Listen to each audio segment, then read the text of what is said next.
בסרטון הקודם ראינו את מסיבת ארוחת הערב של ג'ודי שיקגו משנות ה-70 והתייחסנו למוטיבים היהודיים החבויים בעבודה. בשנות ה-80 שיקגו יצרה עוד שני מיזמים פמיניסטיים גדולים. הראשון הוא סדרת עבודות ששמה פרויקט לידה, שכוללת עשרות דימויי לידה עשויים בעבודות חוט ומחט. הדימויים חוגגים את יכולת הבריאה של נשים ומחברים את היכולת הזו ליצירתיות נשית. הפרויקט השני הוא סדרת עבודות ששמה משחקי כוח, שבה שיקגו בחנה את הדרכים השליליות שבהן גברים משתמשים בכוח ובעוצמה, ואת ההשלכות של השימוש בכוח שלהם על נשים, על גברים ועל העולם. שתי הסדרות האלה מלמדות אותנו שבשנות ה-80 שיקגו המשיכה את המאבק הפמיניסטי שלה במלוא העוצמה. אבל באמצע שנות ה-80 חל שינוי. שיקגו החלה להתייחס לזהות היהודית שלה. בשנת 1985 היא התחילה לעבוד על יצירת ענק חדשה ששמה פרויקט שואה מחושך לאור, שמורכבת מיצירות שונות שבהן היא בוחנת היבטים מגוונים ובלתי שגרתיים בנושא השואה. הפרויקט הזה מסמן שינוי חד בעשייה שלה. אם בעבר הוצנעו ההיבטים היהודיים שבעבודות לטובת ההיבטים הפמיניסטיים, כאן הם עומדים במרכז העשייה. שיקגו יצרה את העבודה בשיתוף הבן זוג שלה, הצלם דונלד וודמן, שהיה אחראי לכל הצילומים בפרויקט.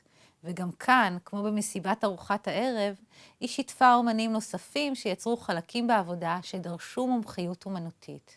העבודה, פרויקט שואה, שהוצגה לראשונה במרכז ספרטוס ללימודי יהדות בשיקגו בסתיו 1993, הייתה מוקדשת כולה לשואה, ודרכה שיקגו חשפה לעיני הציבור ממד חדש בזהות המגובשת שלה כאישה וכפמיניסטית, את הזהות שלה כיהודייה.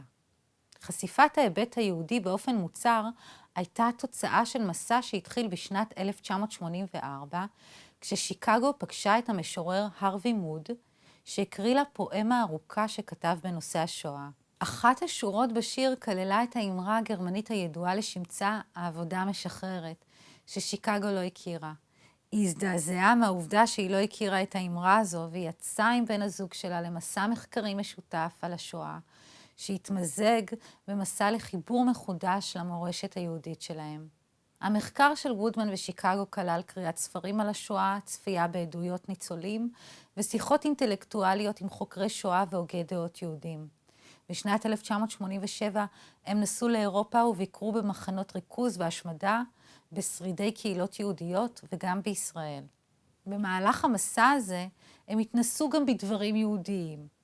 אחת החוויות המשמעותיות הייתה טקס החתונה שלהם, שנערך ברוח שוויונית ויהודית.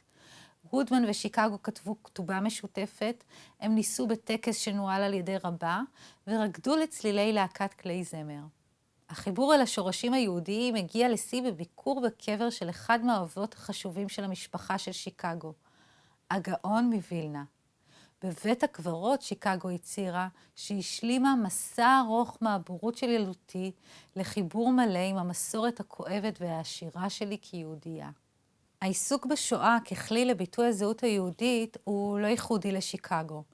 למעשה זו תופעה שמשותפת ליהודים רבים בארצות הברית בעשורים האחרונים, והיא תוצאה של מה שמכנה ההיסטוריון האמריקאי פיטר נורוויק, התזוזה בתודעת השואה, שהפכה את השואה למרכזית בשיח הציבורי אצל האמריקאים בכלל, ואצל היהודים בפרט. הזכרנו את זה קודם. היהודים, כמו מיעוטים אחרים, הושפעו מהפוליטיקה של הזהויות, שהובילה אותם להתייחס בפומבי ליהדות שלהם. השואה הייתה סמל ששייך לכולם, ודרכם יכלו לעסוק בזהות שלהם. כיוון שהיהודים בארצות הברית הם לא קבוצה הומוגנית שיכולה להגדיר את היהדות שלה על סמך הפרקטיקה הדתית, או על סמך תכונות תרבותיות יהודיות משותפות, או אפילו על סמך התמיכה שלהם ברעיון הציוני, השואה היא זאת שמזכירה ליהודים האמריקאים את ההיסטוריה המשותפת שלהם, ואת העבר המשותף של הסבים וסבי הסבים שלהם באירופה. סדר היום התרבותי הזה הקנה לשואה גם מקום בולט באמנות היהודית האמריקאית. משנות ה-80 ואילך פנו אומנים יהודים רבים אל נושא השואה. שיקגו היא אחת מהם. אבל גם בפרויקט שואה מחושך לאור, הגדול שלה, היא לא נטשה את הפמיניזם, אלא היא חיברה בנושא השואה לתודעה הנשית פמיניסטית שלה. ביחידות הבאות נעסוק בשתי יצירות מתוך הפרויקט. ביצירה הראשונה מתוכו ששמה הנפילה, וביצירה האחרונה, קשת שבת, שמסכמת אותו. באמצעות שתי היצירות האלו נראה כיצד שיקגו מחברת בין הזהויות שלה כאישה וכיהודייה, באופן שהוא בלתי ניתן להפרדה.